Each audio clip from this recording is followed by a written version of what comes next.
Blood. There was so much blood. Isla's hands were soaked with it, pressing desperately against Cale's chest as his blood pulsed hot and wet between her fingers. His eyes had rolled back, his body going limp in her arms, and she couldn't breathe, couldn't think, couldn't do anything but keep pressure on the wound and pray to every god she'd ever heard of. No, no, no, Cale, please, she begged, her voice breaking. Stay with me. You don't get to tell me you love me and then die. You don't get to do that. Marcus was suddenly there, ripping off his shirt to add to the pressure. Ambulance is 2 minutes out. Jin's clearing a path. Boss, if you can hear me, you better hold on. But Cale wasn't responding. His lips were turning pale, his breathing shallow and rattling in a way that made Isla's heart want to stop entirely. The geometric patterns on his arms, those beautiful celestial designs she'd memorized over 3 years of stolen glances, were now streaked with red.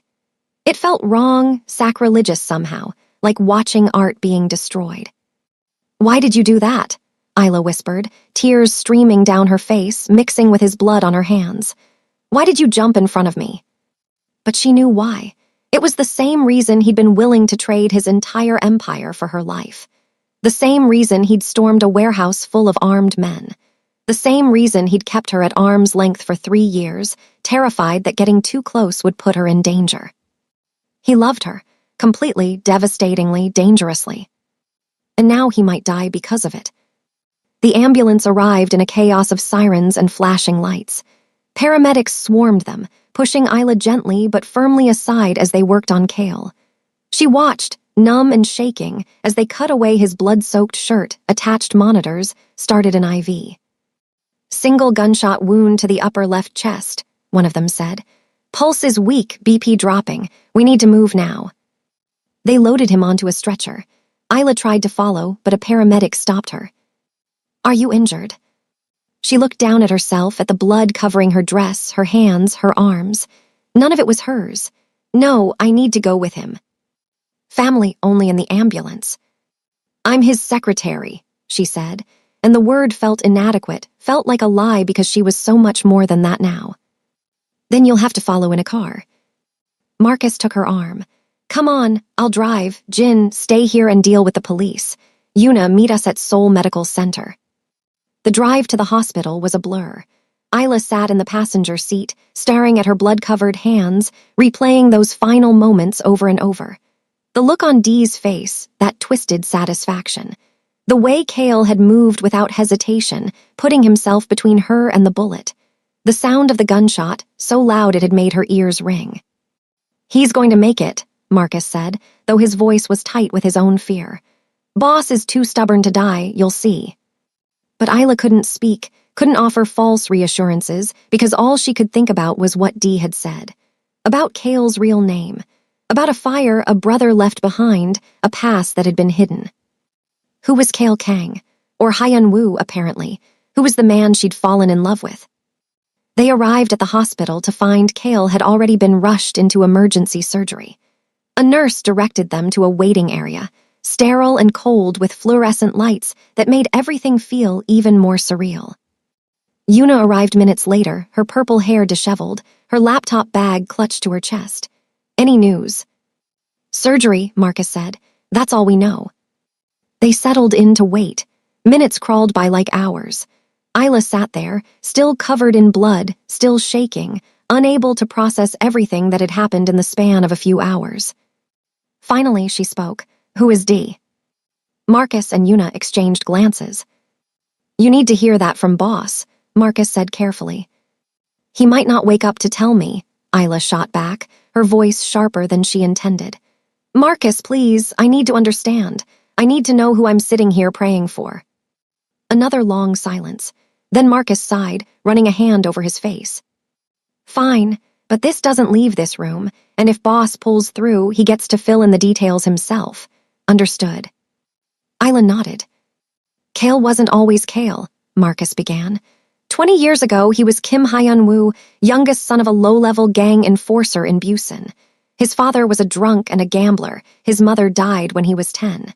He had one older brother, Kim D-young, D. They were close, Yuna added softly. From what Boss told me once, Dee practically raised him after their mother died. Marcus continued. When Hyun-woo was 15, their father got in deep with the wrong people, owed money he couldn't pay. So one night those people came to collect, burned down their apartment with the whole family inside. Isla felt sick. Kale said he left Dee to die. He didn't, Marcus said firmly. He tried to save him, went back into that burning building 3 times. The first time he got their father out, man was already dead from smoke inhalation. Second time he went for Dee, but the stairs had collapsed. He couldn't reach him. The third time, the firefighters had to physically drag him away because the whole structure was coming down. They never found Dee's body, Yuna said. It was assumed he died in the fire. So Kale thought his brother was dead, Isla whispered. Not just thought, he saw that building collapse. There was no way anyone could have survived. Marcus leaned back against the wall. After that, Hyun-woo disappeared, reinvented himself, moved to Seoul, changed his name to Kale Kang, spent years building himself up from nothing. Everything he did, every deal he made, every piece of power he accumulated, it was all to make sure he'd never be that helpless again, never be unable to protect the people he cared about. It made terrible sense now. Kale's obsessive need for control, his reluctance to let people close, his fury when Isla had been taken. He'd lost everyone he'd ever loved once before. He couldn't survive losing someone again. But Dee survived, Isla said. Apparently, Marcus replied, and he blames Boss for leaving him behind. Even though Kale tried to save him. Trauma does strange things to memory. Maybe Dee doesn't remember it that way. Maybe he's rewritten history in his head to make Kale the villain. Or maybe he's just so twisted by what happened that he needs someone to blame, and his brother is convenient. Isla closed her eyes, overwhelmed by the tragedy of it all. 2 brothers, both scarred by the same fire, both shaped by the same loss, now on opposite sides of a war neither of them really wanted. Ms. Santos. Isla's eyes snapped open. A surgeon stood in the doorway, still in scrubs, a surgical mask hanging around her neck. How is he? Isla was on her feet instantly. Mr. Kang is out of surgery.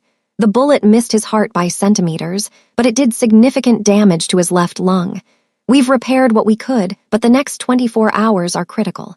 He's in the ICU now, still unconscious. But he'll live, Isla pressed. The surgeon hesitated. His condition is serious but stable. If he makes it through the night without complications, his chances improve significantly. It wasn't the reassurance Isla wanted, but it was something. Can I see him? Immediate family, only for now. I'm his fiancée, Isla lied without hesitation. The surgeon's expression softened. 5 minutes. He won't know you're there, but some people believe hearing familiar voices helps. Isla followed her down a maze of hallways to the ICU. The room they entered was dim, filled with the beeping of monitors and the wheeze of a ventilator. And there, in the bed, looking smaller and more vulnerable than she'd ever seen him, was Kale. His chest was heavily bandaged, tubes and wires running from his body to various machines. His face was pale, almost gray, and those beautiful tattoos on his arms seemed muted without his consciousness to give them life. 5 minutes, the surgeon repeated, then left them alone. Isla moved to his bedside, taking his hand carefully, avoiding the IV. His skin was cool to the touch. Hey, she whispered. I don't know if you can hear me, but I need you to listen. You don't get to leave me, Kale, or Hyun-woo. Whatever name you want to use, I don't care. You don't get to tell me you love me and then die on me. She paused, swallowing hard against the tears threatening to spill over again. I understand now why you kept me at a distance, why you were so terrified of letting me in. You've lost everyone you ever cared about, and you were trying to protect me from the same fate. But Kale, you can't protect people by pushing them away. You can't keep them safe by refusing to let them choose to be with you. The monitors beeped steadily, the only indication that he was still alive. I choose you, Isla continued, squeezing his hand. I choose you with all your secrets, all your scars, all your past. I choose you knowing exactly how dangerous your world is. I'm not some fragile thing that needs to be protected. I'm strong enough to stand beside you. I just need you to be strong enough to let me. She leaned down, pressing a kiss to his forehead. So you fight. You fight to come back to me, because I have things I need to say to you, and you need to be awake to hear them. A nurse appeared in the doorway. I'm sorry, but time's up. Isla nodded, reluctantly releasing Cale's hand. "I'll be back," she promised him. "I'm not going anywhere." The next 18 hours were the longest of Isla's life. She refused to leave the hospital, camping out in the ICU waiting room despite Marcus's attempts to get her to go home and rest. She couldn't rest, not while Cale was fighting for his life. Una brought her clean clothes and takeout she couldn't eat. Marcus brought updates on the situation with Dee, who had vanished into the city like smoke. Jin stood guard, silent and vigilant, making sure no one who shouldn't be there got anywhere near the ICU. And Isla waited. She dozed fitfully in an uncomfortable chair, jerking awake every time a doctor walked by, every time a monitor alarm sounded somewhere in the ICU. The blood had been washed from her hands, but she could still feel it, still see it every time she closed her eyes. It was dawn, pale light filtering through the waiting room windows, when the surgeon finally appeared with news. "He's awake," she said, and Isla nearly collapsed with relief. "Asking for you, actually. You can see him, but keep it brief. He needs rest." Isla practically ran to his room. Cale was propped up slightly in the bed, the ventilator gone, replaced with a nasal cannula. His eyes were open, tired but alert, and when he saw her, something in his expression crumbled. "Isla," he rasped, his voice rough from the tube that had been in his throat. She moved to his bedside, taking his hand. "You scared me." "I'm sorry," he squeezed her fingers weakly. "Are you hurt? Did they?" "I'm fine. You took the bullet meant for me, remember?" "Good." His eyes drifted closed for a moment, then opened again with effort. "Dee." "Gone. Marcus and Jin are looking, but he disappeared." Cale's jaw tightened. "He'll come back. He's not done." "Then we'll deal with it together," Isla said firmly. "But right now, you need to focus on healing." "Isla, about what he said, about my past." "I know," she interrupted gently. "Marcus told me, about the fire, about Hyun Woo, about Dee, all of it." She watched fear flicker across his face, saw him brace for rejection, for her to pull away now that she knew the truth. Instead, she lifted his hand and pressed it against her cheek. "I meant what I said when you were unconscious. I choose you, Cale. All of you, including the parts you've kept hidden." "You don't understand," he said, his voice breaking. "Everything I touch, everyone I care about, they get hurt. My mother, my father, Dee. Now you, I'm poison, Isla. You should run as far from me as you can." "No," she said it with such conviction that his eyes widened. "No, Cale, you're not poison, you're a survivor. You're someone who's been hurt and betrayed and who lost everything, and instead of letting it destroy you, you built something from the ashes. Yes, your world is dangerous. Yes, loving you comes with risks, but loving anyone comes with risks. That's what love is." "I can't lose you," he whispered, and there were tears in his eyes now. "Isla, I can't, it would destroy me." "Then don't push me away. Let me stand beside you. Let me be your partner, not just your secretary. Let me help you carry the weight you've been carrying alone for so long." "What if I can't protect you?" "Then we protect each other." She leaned down, resting her forehead against his. "I'm not asking you to keep me safe, Cale. I'm asking you to trust me. Trust that I'm strong enough for this. Trust that together we're stronger than apart." He lifted his free hand with obvious effort, cupping her face, his thumb tracing the bruise on her cheek. "You're the bravest person I've ever met." "I learned from the best," she replied, and finally she saw him smile. It was small, tired, but real. "I love you," he said. "Whoever I am, whatever name I use, I love you, Isla Santos." "I love you too, Kim Hyun Woo." She tested the name and watched something in his expression shift, not pain but recognition, acceptance. "Or Cale Kang, or whoever you want to be, I love all of you." He pulled her down into a kiss, gentle and careful and full of promise. When they broke apart, he kept her close, their foreheads still touching. "When I get out of here," he murmured, "things are going to change." "What do you mean?" "I mean I'm done keeping you at arm's length. I'm done pretending you're just my secretary. I want everyone to know you're mine, if you'll have me." "Are you asking me to be your girlfriend, while high on pain medication in a hospital bed?" "I'm asking you to be my everything," he corrected. "Partner, equal, the person I come home to, the person I build a life with if you'll let me." Isla felt her heart swell so much she thought it might burst. "Yes," she said simply. To all of it, yes. They stayed like that until the nurse came to shoo Isla out, insisting Cale needed rest. But as she left, she saw him watching her with an expression she'd never seen before. Not the careful control he usually wore, not the possessive jealousy from the gala, but hope, raw, vulnerable hope. The next week was a blur of recovery and rebuilding. Cale healed faster than the doctors expected, his stubborn determination to leave the hospital driving him to push through the pain. Marcus and Jin worked around the clock to secure their compromised network, to shore up defenses that Dee's attack had exposed. And Isla stood beside Cale through all of it, not as his secretary, but as his partner. The board meeting where he announced their relationship was tense. Several members objected, citing conflict of interest, unprofessionalism.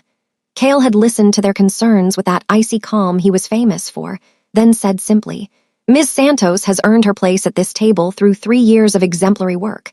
Her relationship with me doesn't change her qualifications. Anyone who has a problem with that is welcome to find other employment." No one had pushed further. But Dee remained a ghost, hovering over everything like a threat that hadn't yet materialized.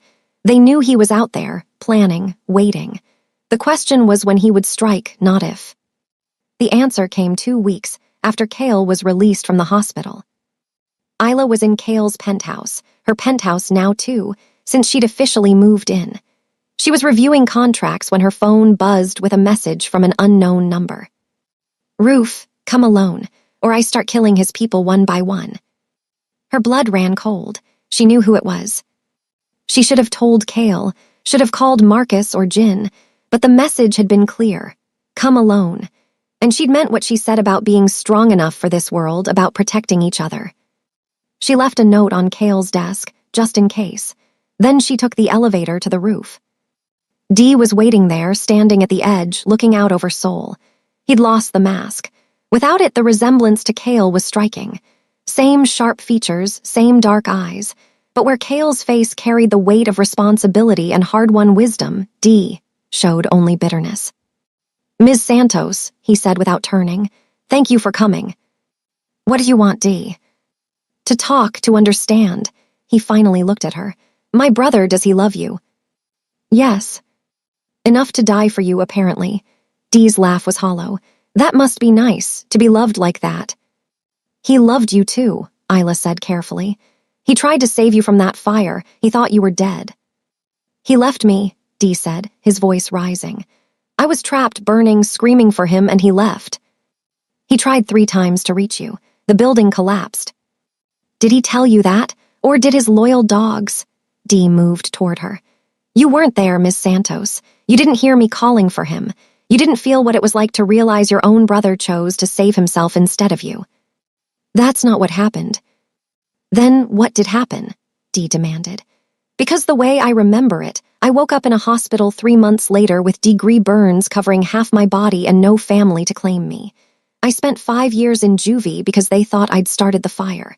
5 years of hell while my brother was out here building an empire." Isla could hear the pain underneath the anger, could understand how trauma and time had twisted his memories into something dark. "I'm sorry," she said, and meant it. "I'm sorry that happened to you. I'm sorry Cale didn't find you, didn't know you were alive. But Dee, revenge won't heal what's broken inside you." "Maybe not, but it'll make me feel better." He pulled out a gun. "Do you know what my plan was? I was going to kill you in front of him, make him watch you die the way I watched everything I loved burn. But then I realized something. Death is too quick, too merciful." He aimed the gun at her, and Isla forced herself to stand still, to not show fear. "So instead," Dee continued, "I'm going to give my brother a choice. He can let you live and come with me, give himself up, or he can keep his empire and watch you die. Let's see what matters more." "He's not here," Isla said, "so unless you plan to wait." "Oh, he's here," Dee interrupted, gesturing with the gun. "He's been here for 3 minutes, standing in the stairwell, trying to figure out how to take me down without me shooting you first. Haven't you, brother?" The stairwell door opened, and Cale emerged, hands raised, no weapon visible. He looked between Isla and Dee, his face carefully neutral, but Isla could see the fear in his eyes. "Let her go, Dee," Cale said. "This is between us." "Is it? Because it seems like she's very much involved." She has nothing to do with what happened to us. She has everything to do with it, Dee shouted. She's the thing you love most, the thing you'd sacrifice everything for, just like you were supposed to be for me. Cale took a careful step forward. Dee, I know you're angry, I know you feel betrayed, but I swear to you I tried to save you. I went back for you. I would have died in that fire if they hadn't pulled me out. Lies. It's not a lie, Dee, you're my brother, you were everything to me. Cale's voice cracked. When they told me they couldn't find your body, when they said you were gone, it broke something in me.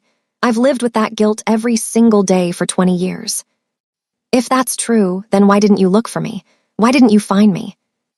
Because I thought you were dead, Cale said desperately.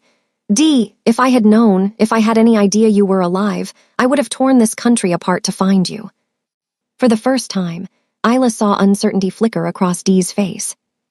You were the one who taught me how to survive, Cale continued, moving closer. You were the one who protected me when Dad was drunk and violent. You were the only family I had that mattered. I loved you. I still love you. Then prove it, Dee said, and his hand was shaking now, the gun wavering. Choose, her or your empire, right now. Her, Cale said without hesitation. I choose her, Dee. I choose love over power always. I learned that from you, remember. You used to tell me that power was meaningless if you had no one to share it with. Dee's face crumpled. And suddenly Isla saw not a villain, but a broken man. A man who'd been 15 years old when his world burned, who'd spent 20 years alone and bitter and convinced he'd been abandoned. I just wanted my brother back, Dee whispered, and the gun lowered slightly. Then put down the gun, Cale said gently, and let me be your brother again. For a long moment, no one moved. Then, slowly, Dee's arm dropped to his side. The gun clattered to the rooftop. And Cale crossed the distance between them, pulling his brother into a fierce embrace. Dee collapsed against him, sobbing like a child, and Cale held him, his own tears falling freely now. I'm sorry, Cale said over and over. I'm so sorry, Dee. I'm sorry I couldn't reach you. I'm sorry you were alone. I'm sorry for all of it. I missed you, Dee gasped out between sobs. Hyun-woo, I missed you so much. I know, but I'm here now, and I'm not leaving you again. Isla watched them, her own tears streaming down her face, understanding that this was the healing both of them needed. Not revenge, not violence, but this. Reunion. Forgiveness. Family reclaimed. Later, much later, after Dee had been taken to a hospital for evaluation and treatment, after the police had been dealt with and statements given, Isla and Cale finally had a moment alone. They stood on that same rooftop where everything had almost ended, watching the sunset paint Seoul in shades of gold and amber. Thank you, Cale said quietly, his arm around her waist, holding her close. For what? For going up there alone, for talking to him, keeping him calm until I could get there, for being brave when I was terrified. We protect each other, remember? Isla leaned into him. Besides, I could see the pain in him. He wasn't evil, Cale, he was just hurt. I know. It's going to take time, therapy, a lot of work to rebuild what was broken. But he's my brother, I have to try. We'll try, Isla corrected. Together. He turned her to face him, his hands cupping her face gently.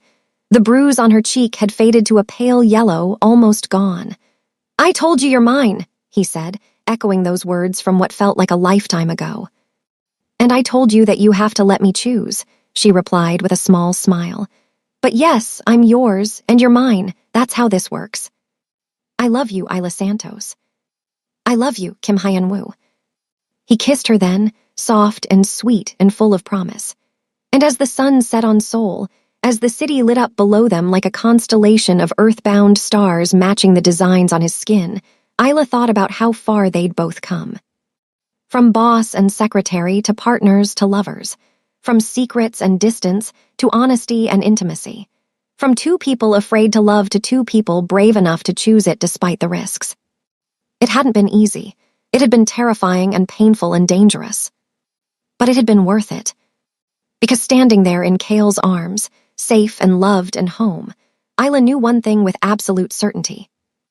They were exactly where they were meant to be. Together.